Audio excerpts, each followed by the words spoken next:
Proklamasi Indonesia tak lepas dari perjuangan para pahlawan agar tanah air bisa merdeka sebagai negara seutuhnya.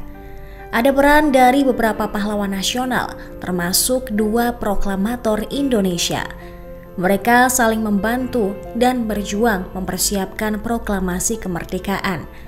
Berikut ada 5 tokoh penting dalam persiapan proklamasi kemerdekaan Indonesia, mulai dari Bung Karno hingga Sultan Syahrir.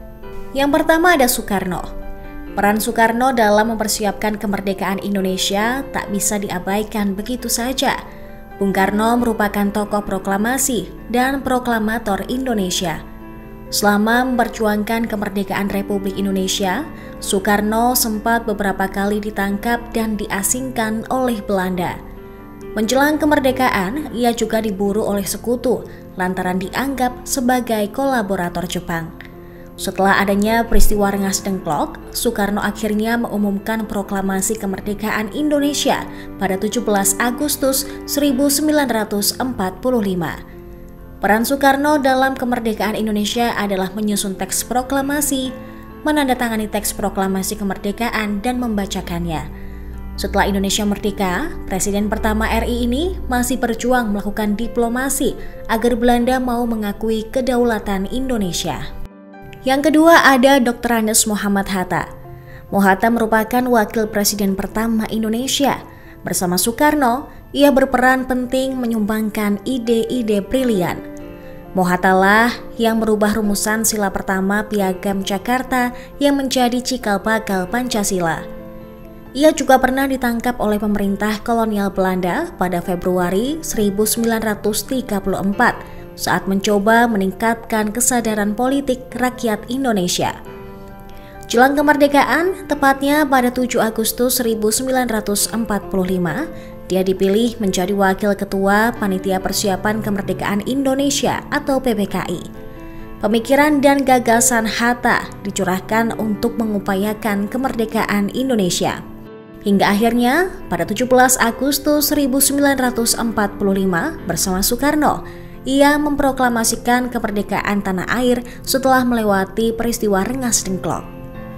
Tokoh proklamasi Indonesia selanjutnya adalah Muhammad Ibnu Sayuti atau Sayuti Melik.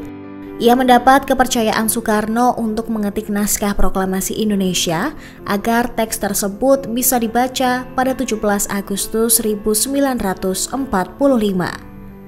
Dia adalah suami dari Surastri Karma Trimurti, seorang wartawati dan aktivis perempuan pada zaman pergerakan dan zaman setelah kemerdekaan. Sayuti Melik termasuk golongan muda yang ikut menculik Soekarno dan Hatta dalam peristiwa Rengas Dengklok.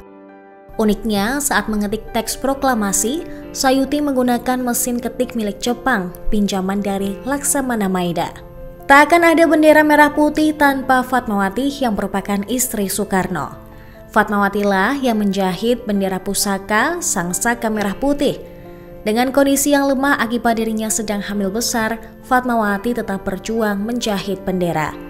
Ia hanya menjalankan mesin jahit Singer dengan tangannya saja, sebab dokter melarang Fatmawati menggunakan kaki untuk menggerakkan mesin jahit. Tak jarang ia menitikan air mata kala menjahit bendera itu. Tokoh yang kelima adalah Sultan Syahrir.